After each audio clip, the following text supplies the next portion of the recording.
po pala yung DTF crayon dito sa Felix. Ginamit po to ng 6 na araw na may 311 na total na meter. Printer head, capping. Ito naman po yung tamang pag-head clean. Pindutin po itong clean.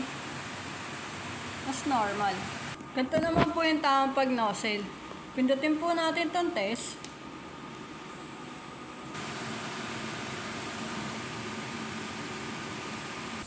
Ang ink system ay tama lang.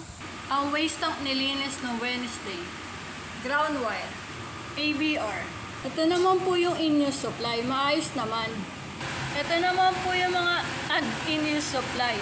Sakto lang yung CMYK, powder, cleaning solution, at media film namin.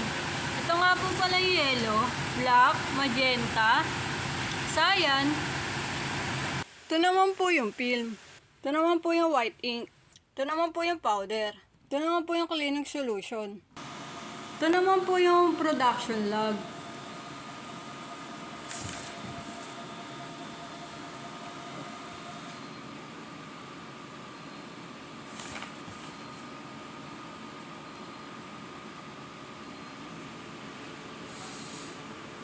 Ito naman po yung daily checklist. Ito naman po yung consumable monitoring. Ito po yung sa white ink. Sa yellow, sa magenta, sa cyan, sa black, sa powder, at sa film. Dito na po nagtatapos sa aking vlog. Thank you po!